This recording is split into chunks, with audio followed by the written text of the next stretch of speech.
You think you're in your parents' house? Do I look like your mother? I'm sorry, Ma. You're always sorry.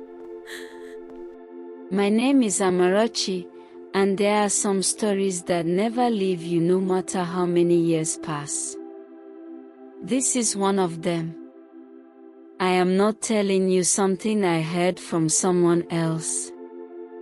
I am telling you what I saw with my own eyes. I lived in the same compound. I heard the screams. I heard the silence. I watched a young girl suffer in ways that would have broken many adults. Her name was Nena. The night I truly understood who Nena was, it was almost 9 o'clock. The compound was unusually quiet. Madame Sosha and her 4 daughters had gone out to a birthday party.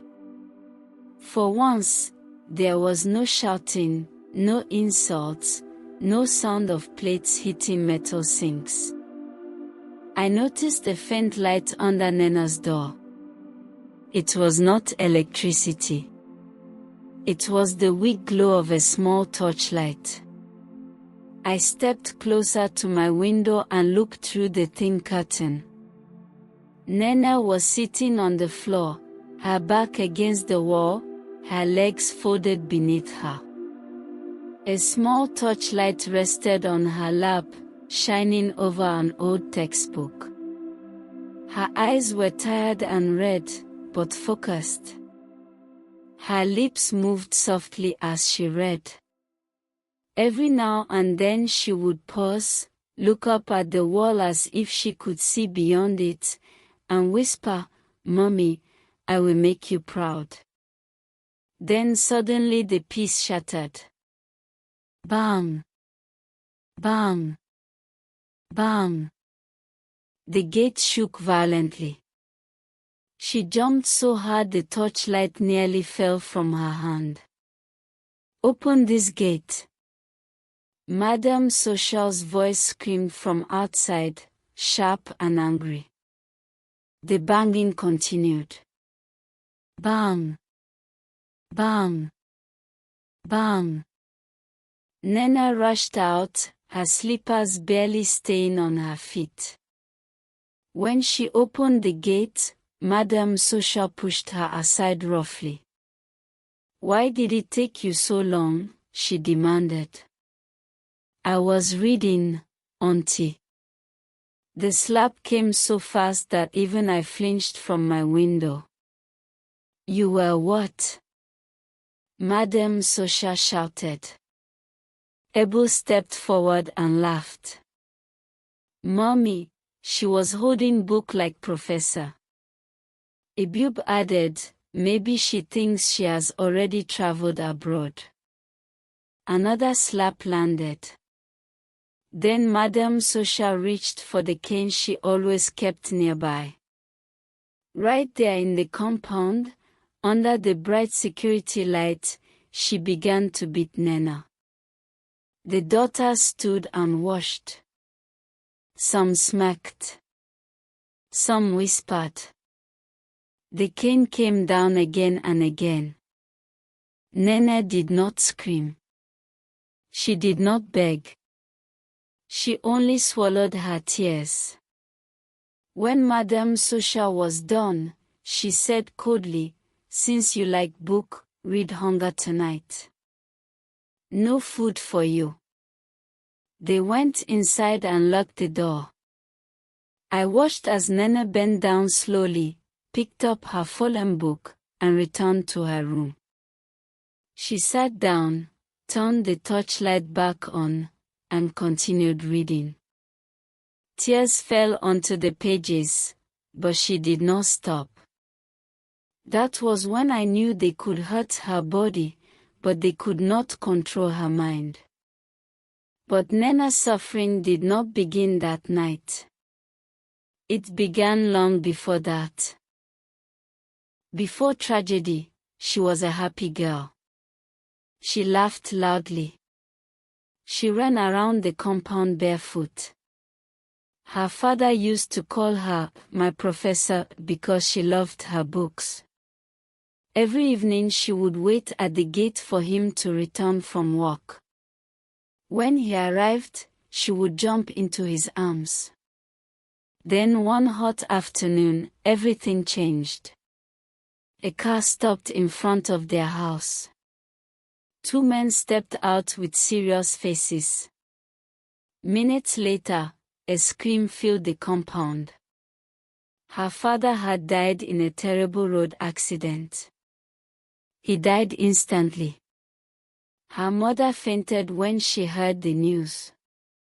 2 days later, she suffered a stroke from shock and never woke up. In 1 week, Nena became an orphan at 14 years old. At the burial, when they lowered her parents into the grave, she suddenly ran forward and shouted, "Wait! They are still inside." It took grown men to hold her back. After that day, she stopped shouting. She became quiet. Too quiet for a child. Relatives came with promises. They said she was not alone. They said they would take care of her. But when it was time to decide who would take her in, everyone had excuses. They had small houses. They had school fees to pay. They had too many children. That was when Madame Social, a distant cousin of her father, stepped forward and said, "She can stay with us." People praised her. They called her kind. But I remember looking at her eyes. The smile did not reach them. The day Nena moved into Madame Social's house, she carried one small box. 2 dresses. Her school uniform. A pair of sandals. And a framed picture of her parents. That was all she had left of her old life. The first night, Madame Social acted nice because visitors were still around. But after everyone left, she called Nena into the sitting room. "This is not your father's house," she said coldly. "You will work here. You will not compete with my daughters. And you will be grateful." The next morning, at exactly 4:30 a.m., the banging started. "Wake up." It was still dark outside. Nena jumped up immediately.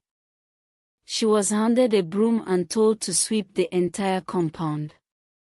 After sweeping, she fetched water. After fetching water, she washed plates.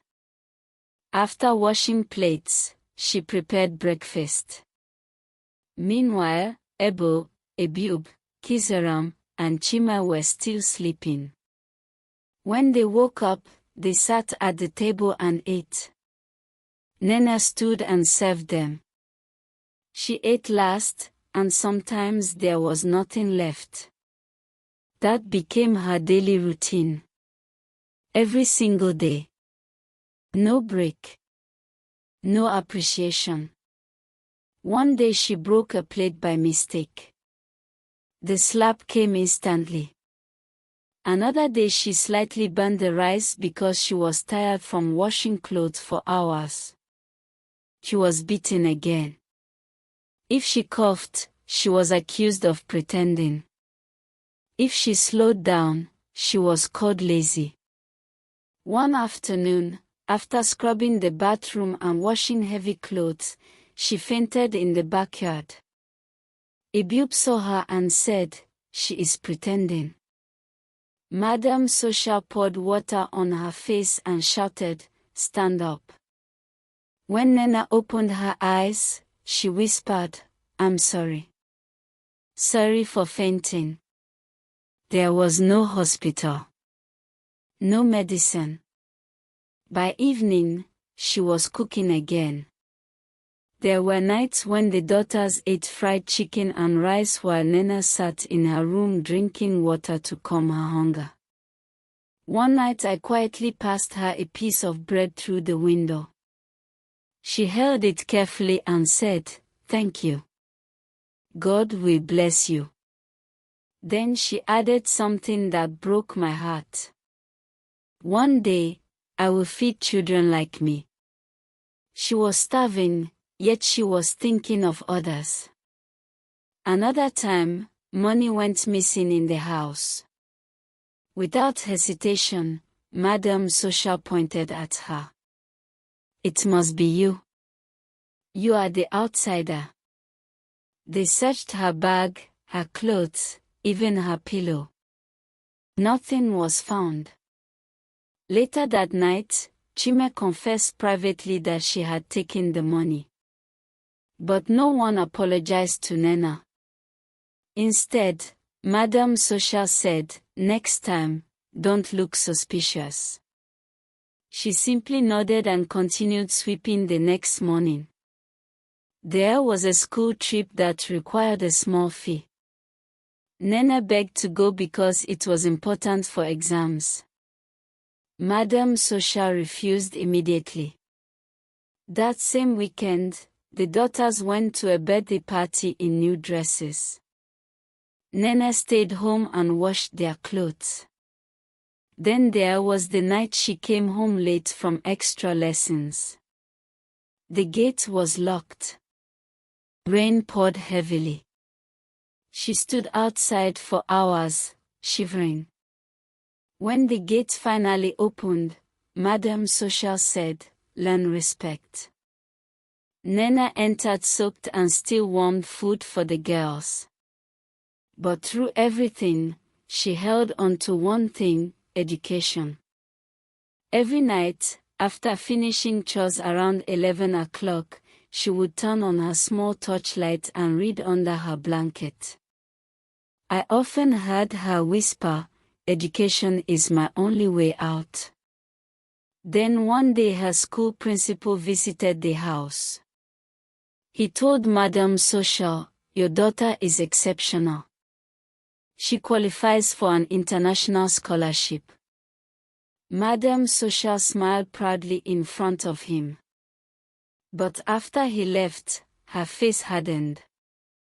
"You think you are better than my daughters?" she asked Nena. The chores increased. Documents mysteriously disappeared. But with the help of her principal, Nena applied secretly. On the morning of the scholarship exam, Madame Social refused to give her transport money. "If you want to go, find your way." So she walked part of the distance and used her small savings for a bus. When she arrived at the exam center, she saw students from wealthy schools. For a moment, doubt crossed her face. Then she whispered, "I have survived worse." She wrote the exam with everything she had. Weeks passed. Every day she checked the mailbox. Nothing came. One evening she told me quietly, "Maybe people like me don't get scholarships." It was the only time I heard doubt in her voice. But the next morning, she still woke up at 4:30 a.m. and continued her routine. Then the letter arrived. Madame Social opened it first. Her face changed. She handed it to Nena without smiling. Full scholarship. Tuition covered. Flight ticket included. Accommodation provided. Nena's hands shook as she read. Tears filled her eyes. That night she knelt on the floor, held her parents' picture, and whispered, "Mommy, Daddy, I did it." Abroad, life was not easy at first. The weather was cold.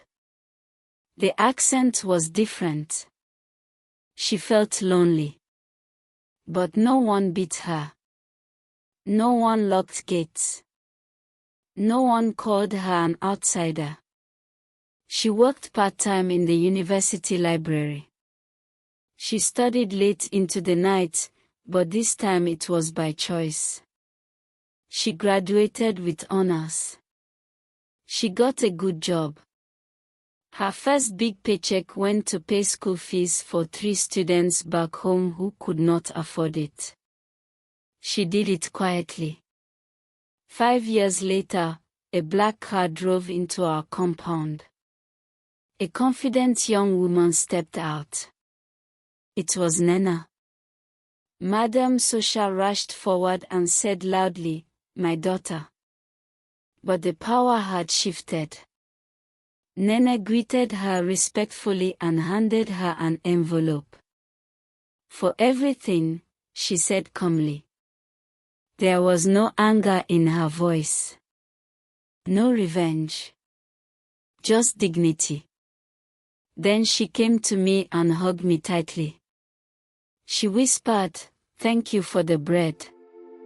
Out of all the suffering, she remembered that small act of kindness.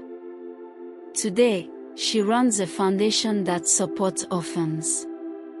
She builds libraries. She pays school fees. She tells young girls, "Your situation is not your destination." The girl who was beaten for reading now builds places for others to read. The girl who was locked outside in the rain now opens doors for others.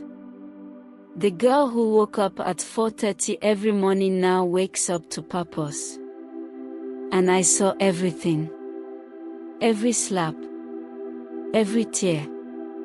Every whisper in the dark. And every victory. If this story touched your heart in any way, I want to hear from you. Have you ever gone through something that almost broke you, but made you stronger instead? Or have you ever been the one person who showed kindness to someone who needed it? Share your thoughts in the comment section. Your story might encourage someone else who is silently struggling. And if you believe in stories of strength, survival, and transformation like Nena's, please take a moment to subscribe to this channel. Turn on your notifications so you never miss another powerful story. Your support helps us keep telling stories that matter. Comment, subscribe, and be part of this growing family.